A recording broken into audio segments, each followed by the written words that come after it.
خواجہ نے جادو ٹونا اور کالا علم ناگا قبیلوں میں سیکھا۔ جن دنوں وہ آسام گیا تو ایک ناگا عورت میگاچو سے اس کی آشنائی ہو گئی۔ وہ بڑے قد کاٹ کی گرانڈیر عورت تھی۔ اس کا خاوند ہاتھی پکڑنے کا کام کرتا تھا اور ہاتھیوں کی بولی جانتا تھا۔ مگاچو کہتی تھی کہ اس کے خاوند کے جوان ہتھنیوں سے تعلقات تھے۔ وہ اپنے خاوند کو یاد کر کے کبھی نہ روتی تھی۔ اس کی بے وفائی اور ایکسٹرا میریٹل ریلیشنز کو یاد کر کے آنسو بہاتی تھی۔ مگاچو نے بتایا تھا کہ ایک بوڑھے ہاتھی نے رقابت اور حسد کی وجہ سے اس کے خاوند کی جان لی تھی۔ ہتھنی نے اسے بچانا چاہا، لیکن ہاتھی نے مگاچو کے خاوند کو سونڈ میں لپیٹ کر اس کی پسلیاں توڑ دیں اور جوان ہتھنی کو بھی مار ڈالا۔ خواجہ جو فوج میں بھرتی ہو کر آسام گیا تھا، 3.5 سال فوج سے بھاگا رہا اور یہ ساری مدت اس نے میگاچو کے جھوپڑے میں گزاری۔ میگاچو ناگا قبیلے کی دوسری عورتوں کی طرح کام کاج نہیں کرتی تھی۔ وہ کالے علم اور جادو ٹونے کے لیے دور دور تک مشہور تھی۔ اس سے اسے اتنی آمدنی ہو جاتی تھی کہ دن عید اور راتیں شبرات کی طرح گزرتے۔ خواجہ نے جادو ٹونا اور کالا علم اس سے سیکھ لیا۔ جنگ بند ہونے کے بعد خواجہ کو ملٹری پولیس نے گرفتار کر لیا، لیکن وہ پرانی بات تھی، اب وہ تازی کے ساتھ تھا۔ ایک دن میں نے تازی سے پوچھا، اگر خواجہ اس دنیا میں نہ رہے تو؟ وہ سر جھکا کر بولی، میرے پاس نیلے طوطے کی ڈلی رکھی ہے۔ پھر ایک دن تازی اپنے وعدے کے خلاف بہت لیٹ پہنچی اور خواجہ، جسے میں نے کبھی پریشان نہیں دیکھا تھا، بہت بے چین نظر آیا۔ تازی آئی، اپنے برقعے کے بند کھولتے ہوئے ایک آنکھ میچ کر بولی، سو رہے ہو سجنوں؟ دیکھو میں تمہارے لیے کیا لائی ہوں۔ اس کے ہاتھ میں قمیض کا کپڑا تھا۔ کس کے لیے ہے؟ تمہارے لیے، اور کس کے لیے؟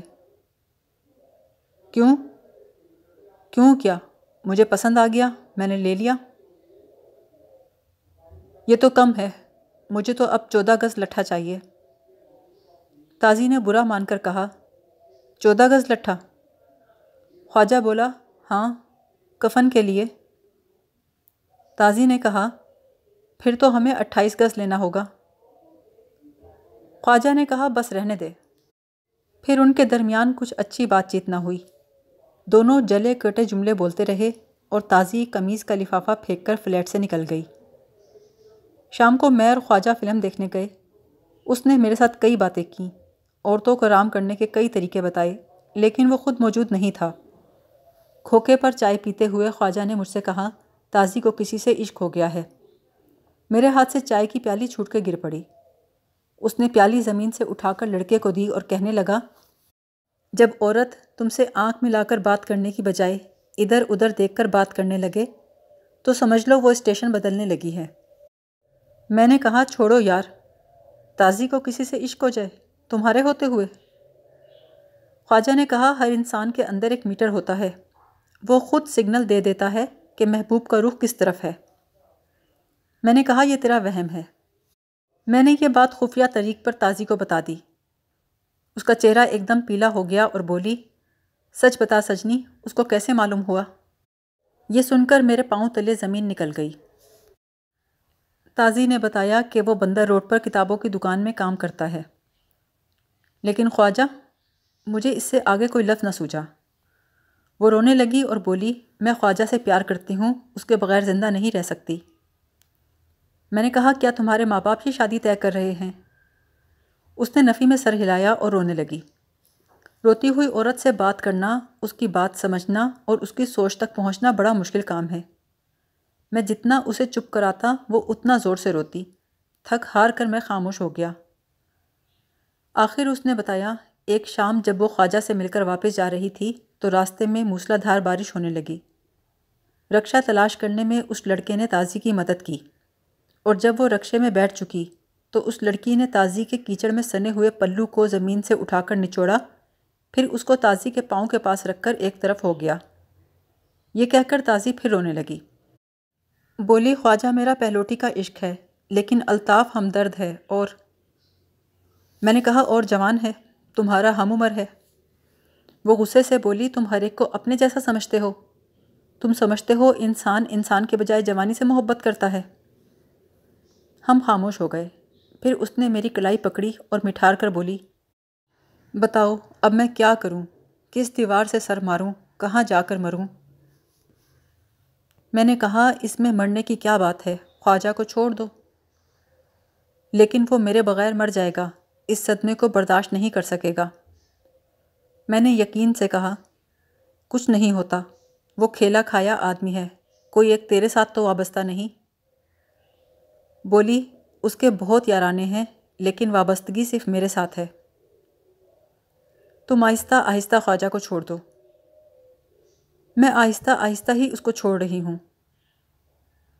تو کیا تمہیں اسی بات کا رنج ہے؟ اب تو نہیں، لیکن بعد میں ضرور ہوگا۔ اگلے دن میں گیا تو خواجہ پلنگ پر لیٹنے کی بجائے کرسی پر بیٹھا تھا۔ اس کا سر جھکا ہوا تھا اور پیر ایک دوسرے سے جوڑ رکھے تھے۔ تازی پلنگ پر لیٹی چھت کو تک رہی تھی۔ میں چائے بنانے چلا گیا۔ خواجہ کی آواز آ رہی تھی، اس سے تمہیں کچھ نہیں ملے گا تازی۔ مجھے اسے سب کچھ ملے گا، وہ ایک مددگار اور مہربان آدمی ہے۔ یہ سب صفتیں تو خدا کی ہیں۔ تازی نے چمک کر کہا، وہ تم جیسا نہیں ہے۔ خواجہ نے رونے والے لہجے میں کہا، میں اس جیسا بننے کی کوشش کروں گا۔ اب وقت گزر گیا ہے، اب تم اس جیسے کیسے بن سکو گے؟ میں بن جاؤں گا تازی، تم مجھے ایک چانس تو دو۔ میں نے تم کو بڑے چانس دیے، لیکن تم وہی رہے جو پہلے تھے۔ حرامزادی، کتی، بے وفا۔ خواجہ چپل اٹھا کے تازی کی طرف بڑھا۔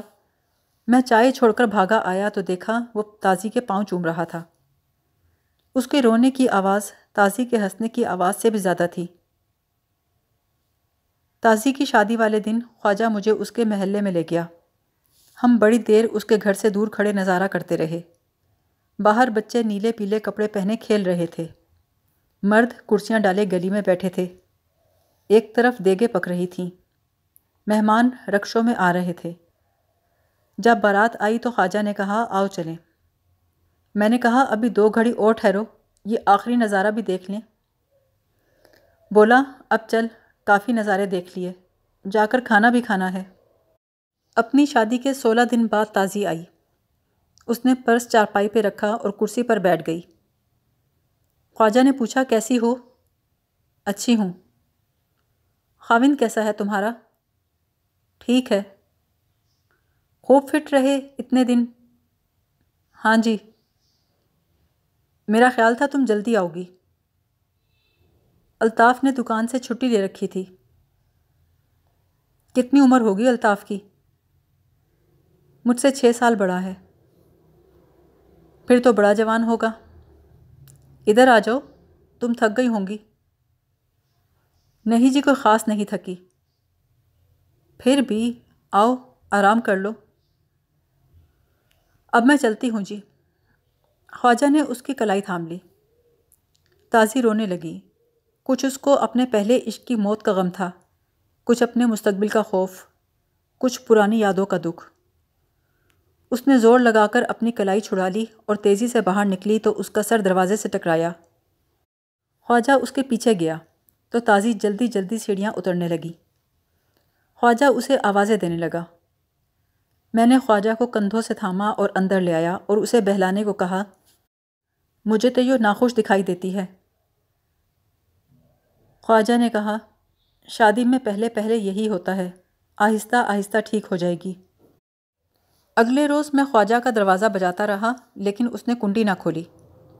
میں نے دروازہ زیادہ زور سے بجایا تو ساتھ کے فلیٹ سے ادھیڑ عمر کی عورت نکلی۔ کہنے لگی، وہ تو سویر کا نکل گیا ہے، لیکن دروازہ تو اندر سے بند ہے۔ دوسرے والے کو تالا لگا کر گیا ہے، چھوٹے والے کو۔ میں نے دیکھا خواجہ کے فلیٹ کا دوسرا چھوٹا دروازہ جو کبھی کھلا نہ تھا، باہر سے تالا بند تھا۔ میں خواجہ کو اس کے مختلف ٹھکانوں پر کھوجنے کے لیے سیڑھیوں سے نیچے اتر گیا۔ تیسرے روز پتہ چلا وہ اپنے فلیٹ میں مرا پڑا تھا۔ اس کی پوسٹ مارٹم رپورٹ میں لکھا تھا کہ موت نیلا تھوتا کھانے سے ہوئی۔ سیف الملوک کے پہاڑوں کی گونج نرالی ہے۔ بڑی آہستگی سے کہی ہوئی بات بڑی دیر کے بعد ویسی کی ویسی لوٹ آتی ہے۔ مفتی کی بات اپنی مسافت طے کر کے لوٹ رہی تھی کہ بوڑھے کو سب سے بڑا دھچکا اس وقت لگتا ہے جب وہ کسی عورت سے ملاپ کی خواہش کرے اور اسے انکار ہو جائے۔ وہ احتجاج نہیں کرتا، چپ چاپ سن لیتا ہے، لیکن اس کے بعد اپنے گرد و پیش سے لاتعلق ہو جاتا ہے اور ایک دن خاموشی سے مر جاتا ہے۔ ہم آہستہ آہستہ چڑھائی چڑھنے لگے، اور ہم میں سے وہ جس نے 16 سال ایک لڑکی سے بے پناہ محبت کی تھی اور اپنی اور اپنے گھر والوں کی ساری زندگی اس محبت کی دہلیز پہ قربان کر دی تھی، اس وقت لیڈر کے ساتھ خاموشی سے چل رہا تھا۔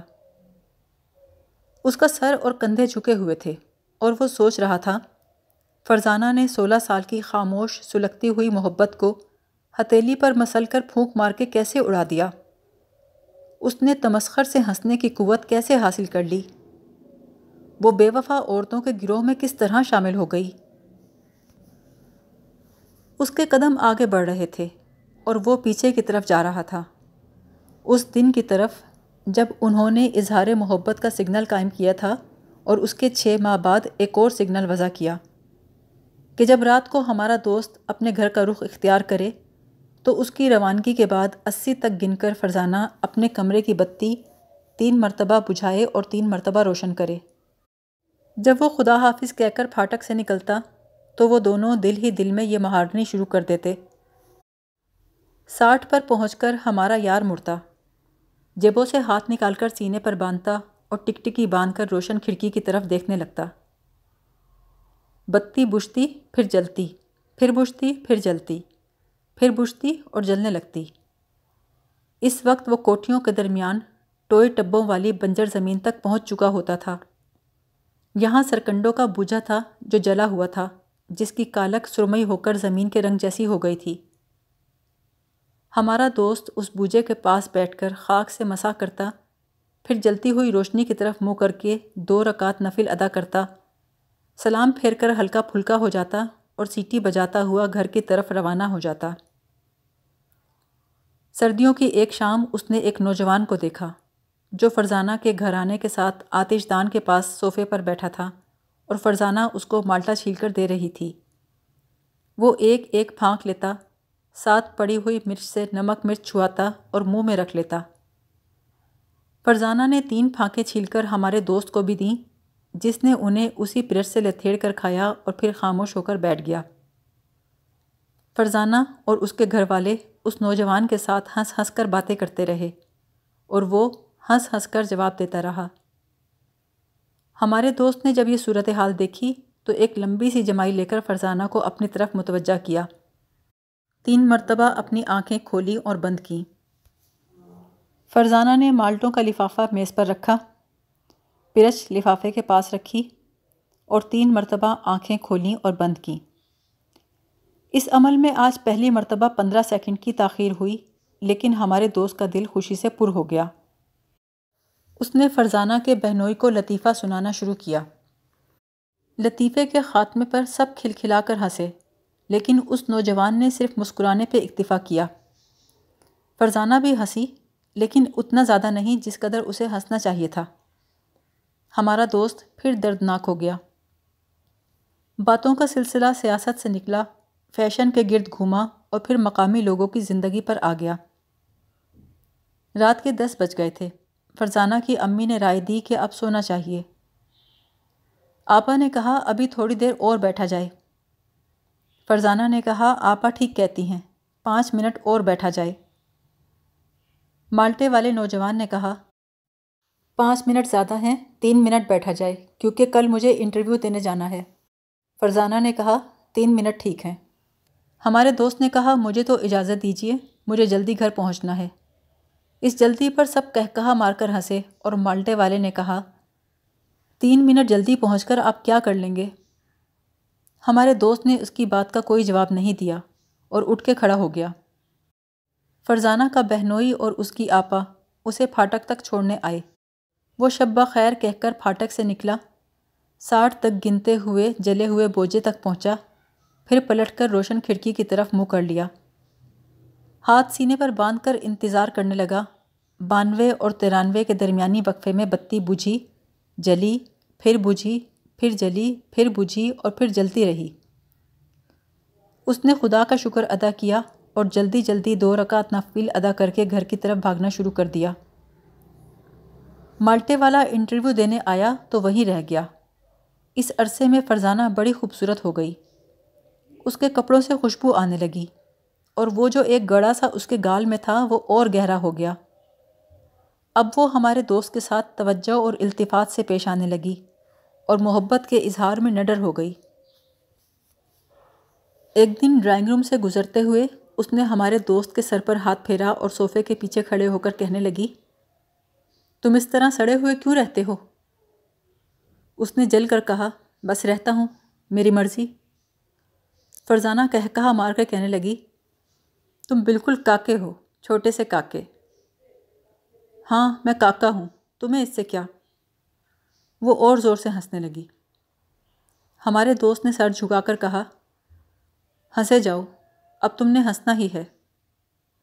فرزانہ اسی طرح ہنستے ہوئے بولی، بھائی صاحب ہنسنا کوئی جرم ہے؟ نہیں، جرم کیوں ہونے لگا؟ لیکن پہلے تو ایسی ہنسی میں نے تمہارے چہرے پہ کبھی نہ دیکھی تھی۔ پہلے تم نے میرا چہرہ ہی کب دیکھا تھا؟ 100 مرتبہ دیکھا تھا۔ تو میں ہنستی نہیں تھی؟ اس طرح نہیں ہنستی تھی، الو کے پٹھوں کی طرح۔ توبہ توبہ، گالیاں؟ اس نے کانوں کو ہاتھ لگایا اور دوپٹہ منہ میں ٹھونس کر باہر بھاگ گئی۔ ہمارے دوست کا بیان ہے کہ وہ فرزانہ سے ہر بات کی توقع رکھ سکتا تھا، لیکن یہ نہیں سوچ سکتا تھا کہ اس کو میرے ہوتے ہوئے کسی اور سے محبت ہو سکتی تھی۔ وہ رونے لگا، ہم میں سے کسی نے اس کو چپ کرانے کی کوشش نہیں کی۔ پھر وہ خود ہی خاموش ہوا اور آنسو پونچھ کے مسکرایا اور مسعود سے بولا، یار مجھے ایک گلاس پانی تو پلا۔ ہم اسے پانی پیتے دیکھنے لگے۔ پھر اس نے ہنس کے کہا، یار حد ہو گئی۔ اس نے گلاس تپائی پہ رکھا اور ہنسنے لگا۔ مسعود نے کہا، ہوا کیا؟ ہمارے دوست نے ہنستے ہوئے کہا، یہ عورت ذات بڑی بے وفا ہوتی ہے، لیکن یہ تو بہت ہی بے وفا نکلی۔ کل شام تو اس نے حد ہی کر دی۔ ہماری نظریں اس کے چہرے پہ مرکوز ہو گئیں۔ وہ مسکرایا اور پھر ہنسنے لگا۔ مسعود نے کہا، اب بکے گا بھی یا اسی طرح ہنسے جائے گا؟ مفتی نے کہا، ٹھیک ہے یار، اس کو ہنسنے دو، کم از کم ایک چیز تو سیکھی اس نے اپنی گل پٹاری سے۔ وہ چیخا، میں اس کی طرح ہنستا ہوں؟ اس کی طرح؟ اس مکاری سے، اس عیاری سے، لعنت ہو تم پر۔ مسعود نے پوچھا، لیکن حد کیا ہوئی؟ کچھ نہیں یار، دفع کرو، یہ ذات ہی ایسی ہے، کوئی اور بات کرو۔ اس نے دونوں زانوں زور سے ہلاتے ہوئے کہا، دفع دفع دفع، دفع دور مردود، نہ فاتحہ نہ درود۔ ہم سب خاموش ہو گئے اور کافی دیر زبردستی خاموش رہے۔ پھر اس نے اپنے آپ سے کہا، حد ہو گئی یار، ایسے بھی لوگ ہوتے ہیں؟ مسعود نے پوچھا، کیسے؟ یہی فرزانہ جیسے۔ کیا کیا اس نے؟ مسعود جاننے کے لیے مرا جا رہا تھا۔ ہمارے دوست نے آہستہ سے کہا، چلاکی، صاف چلاکی، سدھی چلاکی۔ جب میں کل شام ان کے گھر سنک کے پاس کھڑا ہاتھ دھو رہا تھا اور میرے دونوں ہاتھ جھاگ سے لتھڑے ہوئے تھے تو وہ آہستگی سے آئی۔ حد ہو گئی یار، کمال ہے، میں کھڑا ہوں اور مالٹوں والا سامنے ڈرائنگ روم میں بیٹھا ہے۔ وہ لوگ تاش کھیل رہے ہیں اور یہ ان کے لیے پلیٹ میں بسکٹ ڈال کر لے جا رہی ہے، اور وہ لوگ چائے پی رہے ہیں، اور میں جیسے اس دنیا میں موجود ہی نہیں ہوں۔ مسعود نے جلدی سے کہا، تو اس نے سارے بسکٹ لے جا کر مالٹے والے کو دے دیے؟ مفتی نے کہا، لعنت ہو تم پر، اور سنا نہیں یہ کیا کہہ رہا ہے؟ وہ آہستگی سے آئی اور اس کے آگے پلیٹ کر کے بولی، لو بسکٹ کھاؤ۔ کیوں بھائی، یہی کہا نا اس نے، یہ قوم بڑی چلاک ہوتی ہے، جب دونوں ہاتھ بندھے ہوں تو ضرور کچھ نہ کچھ آفر کرتی ہے۔ جو سیانے ہوتے ہیں میرے جیسے، وہ صابن سمیت بسکٹ اٹھا لیتے ہیں، اور جو مینرلی ہوتے ہیں اس جیسے، وہ انکار کر دیتے ہیں۔ مسعود نے کہا، پہلے اس کی بات تو سن لو مفتی جی۔ مفتی نے سر ہلا کر کہا، سن لی، کون سا صابن تھا؟ سن لائٹ ہوگا، پرانے لوگ سن لائٹ صابن زیادہ پسند کرتے تھے۔ میں اس صابن پر ایک کتاب لکھ سکتا ہوں، مجھے اتنے واقعات یاد ہیں۔ ہمارے دوست نے ہمیں بھلا کر اپنے آپ سے کہا، حد ہو گئی یار، میں سنک کے پاس کھڑا ہاتھ دھو رہا تھا، میرے دونوں ہاتھ صابن سے لتھڑے ہوئے تھے۔ وہ بسکٹوں کی پلیٹ لے کر آہستگی سے میرے پاس آئی اور میرے بائیں گال کو زور سے چوم کر بولی، یہ کیا سڑی ہوئی شکل بنا رکھی ہے؟ اور پھر تیزی سے پلیٹ لے کر چائے پینے والوں کے پاس چلی گئی۔